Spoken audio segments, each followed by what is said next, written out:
We represent What else? What else? Come on, come on, come on. Just let's go. So let's dance now. It is my turn. All right, you're welcome back. Now, Emmanuel Macron has become very popular around the world for being the face of young leadership. Not even for just Nigeria, everywhere in the world. People seem to say, oh, if a 39-year-old can be president of a first world country, then what is the rest of the world thinking? But before that, there was already a movement that was starting to build up here in Nigeria. If you were on social media anywhere, you would have seen the hashtag not too young to run. And I don't know if it was the hashtag that give birth to the bill or the bill gave birth to the hashtag, but we'll talk about that. I have here with me Chioma Chuka, founder Tekra. Thanks for being here today. Thank you for having me. Olumide Kolalowal, Lagos convener for Not Too Young to Run. Thanks for being here today. Thank you very joining much. us from Abuja, we have Samson Itodo, the convener for Not Too Young to Run. Thanks for joining us. All right, so we're going to go back to Abuja, but Chioma, let me start with you now. You are very passionate about this, of course. What, for those who are hearing this for the first time, what is Not Too Young to Run about?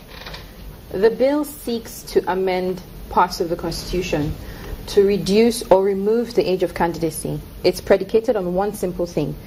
People above the age of 18 can vote.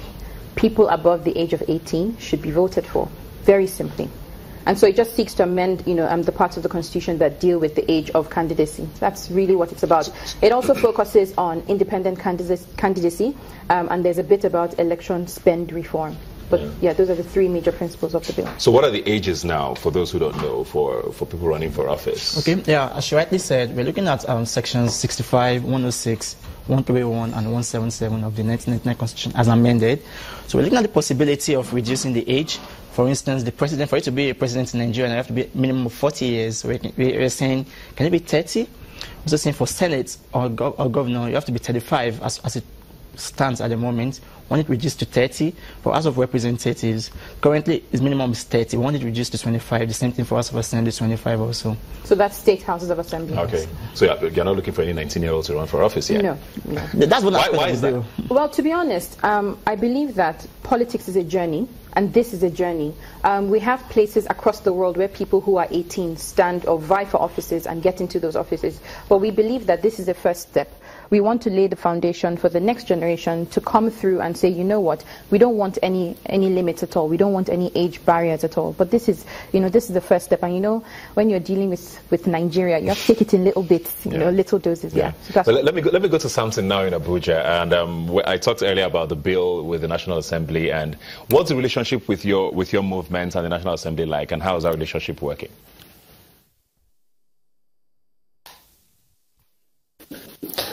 This movement is comprising different civil society organizations. Young people across board have come together over the last 1 year to advocate and engage the National Assembly on the ongoing constitution review.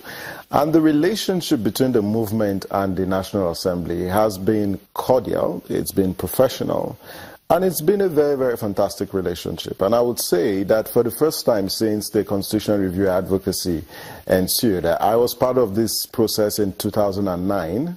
I was part of it in 2012 and 2011. And I will tell you that this is the first time you have this robust engagement with the National Assembly. The leadership of the National Assembly have been consulted, and we've had several meetings with the Speaker of the House, the Deputy Speaker, the Senate President, the Deputy Senate President, as well as key members within the National Assembly. So it's been very, very cordial, and it's been very, very professional. And I must say on both ends, both the movement and the National Assembly do have mutual respect for each other. And that was demonstrated a couple of days ago when the movement issued a statement on this alleged removal or exclusion of Not Too Young to Run from the constitutional amendment. And we saw that the House was very responsive by issuing a statement. The Senate yesterday also issued a statement on the status of the bill. So it's been very, very professional, and we hope that as they vote on Tuesday, they would uphold or respect the will of Nigerians who have agreed that we have come to a point where we need to restructure our political system in a way that gives young people the opportunity to hold leadership positions for the common good of our people, not because they are young, but because they've got value to add to our process. Yeah. You mentioned Tuesday. What is happening on Tuesday exactly? What reading? How far is the bill gone?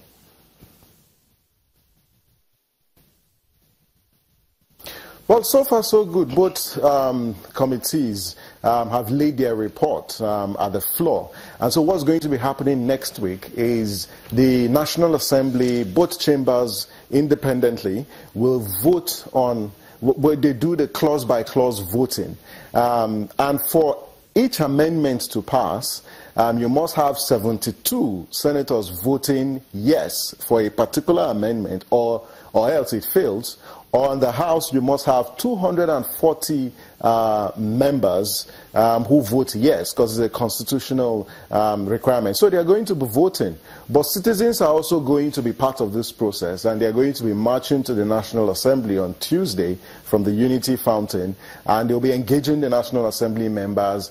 And for just one thing, that you can't have a constitution that says we the people, and the people are not involved, or the outcome of this process is not a reflection of the wills and the aspirations of the people, then the Constitution loses its vitality. So if we are a constitutional democracy,